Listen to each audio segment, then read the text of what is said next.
হে কবর পথের যাত্রী, তোমাকে বলছি শোনো, তুমি আমি দুনিয়াতেই যতই থাকার চেষ্টা করি না কেন, একদিন না একদিন তোমাকে ওই অন্ধকার কবর পথের যাত্রী হতে হবে। তুমি আমি যতই এই দুনিয়াতে বাঁচার চেষ্টা করি না কেন, তোমার যখন মৃত্যু নামক জিনিসটা জারি হয়ে যাবে, হায়াত নামক জিনিসটা যখন শেষ হয়ে যাবে, তোমার সম্মুখে মালাকুল মওত চলে আসবে। এক সেকেন্ড আগেও হবে না, এক সেকেন্ড পরেও হবে না, তোমাকে অন্ধকার কবর পথের যাত্রী হতে হবে।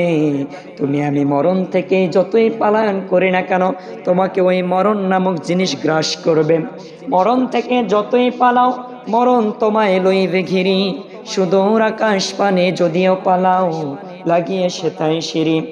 তুমি আমি মরণ থেকে যদি কাঁচের গ্লাসের মাধ্যমেও একটা ঘর তৈরি করা হয়, একটা রুম তৈরি করা হয়, ওই রুমের ভিতরে যদি কোনো পোকামাকড় থেকে শুরু করে, জীবজন্তু থেকে শুরু করে, পিঁপড়া থেকে শুরু করে, বিন্দু কণা পর্যন্ত জন্তু থেকে শুরু করে মাকলুকাত যদি নাও ঢুকতে পারে, ওইখানে যদি তুমি অবস্থান করো বান্দা, তোমার যদি মৃত্যু নামক জিনিস, হায়াত নামক জিনিস শেষ হয়ে যায়, মৃত্যু নামক জিনিস যদি জারি হয়ে যায়, ওখানেও তোমাকে মালাকুল মওত গিয়ে জান কবজ করবে।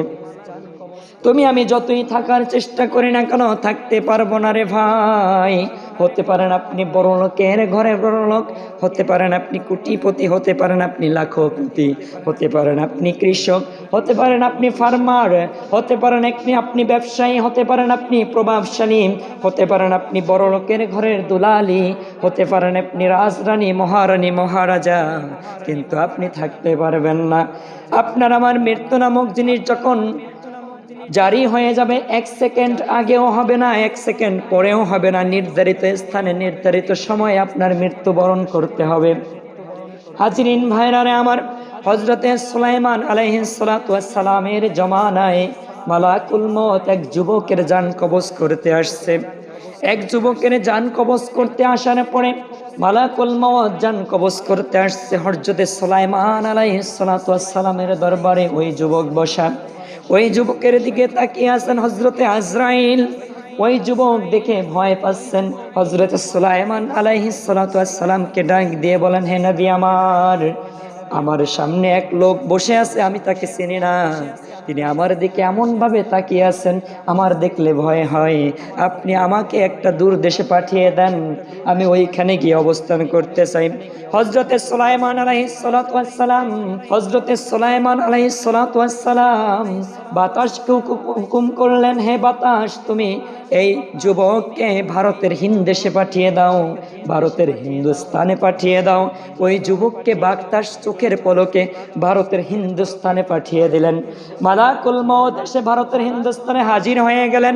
এইবার যুবক প্রশ্ন করলেন, হে ভাই, তুমি কে? তুমি কেন আমার পিছু ছাড়তেছ না? আমার তো ভয় হয়। তখন মালাকুল মওত ডাক দিয়ে বললেন, হে যুবক, শোনো শোনো, আমি হলাম মালাকুল মওত।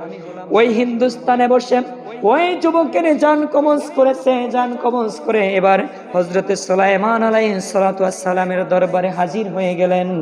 হযরতে সুলাইমান আলাইহিস সালাতু ওয়াস সালামের রাজপ্রাসাদে হাজির হওয়ার পরে সুলাইমান ডাক দিয়ে বললেন, হে ভাই, তুমি কে? তুমি তো একজন যুবকের দিকে তাকাইছিলা, ওই যুবক তোমাকে দেখে ভয় পেয়েছিল। এরপর কিছুক্ষণ তোমাকে দেখতে পাই নাই, যখন যুবককে আমি পাঠিয়ে দিয়েছি। এখন কেন আবার আসছো? তোমার কি কাজ, কি প্রয়োজন? এবার হযরতে আজরাইল আলাইহিস সালাতু ওয়াস সালাম জবাব দিচ্ছেন, হে নবী আমার, হযরতে সুলাইমান, শোনেন শোনেন, আমি হলাম মালাকুল মওত। ওই যে যুবক আপনার রাজপ্রাসাদে দাঁড়িয়েছিল, ওই যুবকের জান কবজ করে আসলাম। আমি ওই যুবকের জান কবজ করার জন্য আসমান থেকে রওনা দিই। ওই যুবককে খুঁজতেছিলাম, যখন সন্ধান পাইলাম ওই যুবক আপনার রাজপ্রাসাদে আছে। আমি আশ্চর্যিত হলাম, কারণ ওই যুবকের ভাগ্য লেখা দেখি ওই যুবকের মৃত্যু নামক জিনিসটা হলো ভারতের হিন্দুস্তানে। আমি বারবার চিন্তিত হয়ে যাচ্ছিলাম, এই যুবকটা আপনার রাজপ্রাসাদে, তাহলে ওই যুবকের মৃত্যুটা তো হবে ভারতের হিন্দুস্তানে। এই সময়ের ভিতরে কেমনি ভারতের হিন্দুস্তানে যাবে? আমি কল্পনা করতে পারি নাই যে আপনি উসিলা হয়ে ওকে বাতাসের মাধ্যমে ভারতের হিন্দুস্তানে পাঠিয়ে দেবেন। এই ঘটনা থেকে আমি শিক্ষা গ্রহণ করি, ভারতের হিন্দুস্তানে বসে ভাগ্য লেখায় রাখা ছিল ওই যুবকের মৃত্যু। এই কারণে ওই যুবককে ভারতের হিন্দুস্তানে পাঠিয়ে দিয়েছেন। ওইখানে বসেই সঠিক সময় সঠিক টাইমে মৃত্যুবরণ হয়েছে। এই মৃত্যুটা আপনার আমার জন্য অবধারিত। আপনার মৃত্যুটা যেখানে নির্ধারণ করা হয়েছে ওখানেই আপনার মৃত্যুবরণ করতে হবে। আপনার আমার এই হাত দিয়ে কত মানুষের কবর খুঁড়েছি, এই হাত দিয়ে কত মানুষের জন্য দোয়া করেছি, এই হাত দিয়ে কত মানুষকে জানাজা পড়িয়েছি, এই হাত দিয়ে কত মানুষকে ঘষে ঘষে সুন্দর করে পুত পবিত্র করেছি, গোসল করাইছি। এই হাত দিয়ে বাবার লাশ কাঁধে তুলেছি, ভাইয়ের লাশ কাঁধে তুলেছি, বোনের লাশ কাঁধে তুলেছি, আত্মীয়র লাশ কাঁধে তুলেছি, বন্ধু বান্ধবের লাশ কাঁধে তুলেছি। কোন দিন যেন আপনার আমার লাশটাও আমার আত্মীয় স্বজন, ভাই বোন, মা বাবা, বন্ধু বান্ধব কাঁধে তুলে অন্ধকার কবরে রেখে আসেন। সেদিন আপনার আমার জন্য অপেক্ষা করতেছে, টুডে অর টুমরো, আজ অথবা কাল আপনাকে আমাকে মৃত্যুবরণ করতে হবে। রে ভাই, আপনি আমি বাঁচতে পারবো না।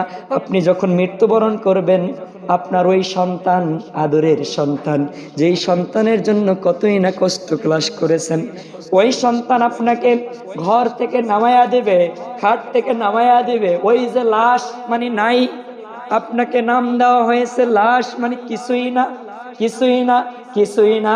সন্তান বলবে বাবা তোমার রুহু চলে গিয়েছে, তুমি কিছুই না। স্ত্রী বলবে স্বামী তোমার রুহু চলে গিয়েছে, এ তো আমার জন্য কিছুই না, আমার কাছ থেকে দূরে সরা। আত্মীয় স্বজন বলবে যে রুহু চলে গিয়েছে, কিছুই না, কিছুই না, কিছুই না, এ তো এখন লাশ। বন্ধু বান্ধব বলবে রে বন্ধু তুই তো আমার ফ্রেন্ড ছিলি, বন্ধু ছিলি, এখন তো কিছুই না, লাশাইয়ুন, তুমি হলো লাশ। এই লাশ বলে সম্বোধন করে কোনো বন্ধু কাপড়ের কাপড় কেনার জন্য দৌড়ে যাবে, দোকানদারের কাছে কাপড় কিনতে যাবে, আর এক বন্ধু ডাক দিয়ে বলবে রে দোস্ত, ছেলে হলে 3 টুকরা কাপড় নিয়ে আসবা, এর বেশি না, 3 টুকরা কাপড়ই ছেলের জন্য যথেষ্ট। ওই বন্ধু তখন বলবে কেন, একটু বেশি দিলে সমস্যা কি? বলবে যে না, 3 টুকরার বেশি দেওয়া যাবে না, এটাই হলো নিয়ম। মেয়ে হলে 5 টুকরা কাপড়। রে বোন শোনো শোনো শোনো, তুমি মৃত্যুবরণ করার পরে তোমাকে 5টা টুকরা কাপড় দেওয়া হবে, বেশিও দিতে পারবে না, কমও দিতে পারবে না। তোমার মৃত্যুবরণ করার সাথে সাথে তোমাকে অন্ধকার কবরের পথের যাত্রী বানায়া দেওয়া হবে, আরামের বিছানা থেকে নামায়া দেওয়া হবে, খাট পালং থেকে নামায়া দেওয়া হবে, তোমাকে শোয়াইয়া দেওয়া হবে মাটির উপরে, মাটির উপরে শোয়াইয়া দেওয়া হবে। রে বন্ধু লক্ষ্য করে শোনো শোনো, মাটিও ঠান্ডা, তুমিও ঠান্ডা, মাটিও ঠান্ডা, তুমিও ঠান্ডা। মাটির ভিতরে বসে তোমাকে শোয়াইয়া রাখা হবে, তোমাকে সময় রাখা হবে, উপরে একটা চাদর বিছায়া দেওয়া হবে, রাজকীয় পোশাকগুলো খুলে ফেলা হবে, তোমাকে তখন গোসল করার জন্য প্রস্তুত করা হবে, তোমাকে গোসল দেওয়ার জন্য প্রস্তুত করা হবে। বড়ই পাতা আর গরম পানি ধারা গোসল দেওয়া হবে। 2 থেকে 3 জন লোক গোসলখানায় ঢুকবে, ওই 2 জন লোক তোমাকে ঘষে ঘষে পুত পবিত্র করবে, তোমার এই নখগুলো ঘষে দিবে, তোমাকে এই নখগুলো ঘষে দিবে। ভাই আমার বলতে কষ্ট হয়, তারপরে বলি, নখগুলো ঘষে ঘষে দিবে, তোমার কানের ভিতরে তুলা দেওয়া হবে, তোমার নাকের ভিতরে তুলা দেওয়া হবে, পায়ের নখ পরিষ্কার করা হবে। এইভাবে তোমার শরীরের প্রতিটা অঙ্গ প্রত্যঙ্গগুলো ঘষে ঘষে সাবান দ্বারা, বড়ই পাতা আর গরম পানি দেওয়া গোসল করানো হবে। কিছুক্ষণের ভিতরেই তোমার শেষ বিদায় লগ্ন চলে আসবে, তোমার শেষ বিদায় হয়ে যাবে। তোমার গোসল শেষে তোমাকে ওই যে 3 টুকরা কাপড় কিংবা 5 টুকরা কাপড় দ্বারা তোমাকে সাজাইয়া দেওয়া হবে, তোমাকে সাজাইয়া দেওয়া হবে, মোড়াইয়া মোড়াইয়া দেওয়া হবে। তোমার কোনো শক্তি থাকবে না, তোমার হাত লড়াইতে পারবে না, পা লড়াইতে পারবে না, পুরো শরীর ব্যথায় ব্যথিত হয়ে থাকবে। মসজিদের খাট পালন করে তোমাকে শোয়া এক জায়গায় জড়ো করা হবে, তোমাকে সামনে রেখে শেষ বিদায় লগ্নে 2 রাকাত সালাতুল জানাজা আদায় করা হবে। ওটাই হবে তোমার জন্য শেষ বিদায়, তোমার জন্য শেষ নামাজ, তোমার জন্য শেষ দোয়া। এরপরে তোমাকে অন্ধকার কবরে রাখা হবে, তোমাকে অন্ধকার কবরে রাখা হবে। তোমার আত্মীয় স্বজনই তোমাকে অন্ধকার কবরে রাখবে।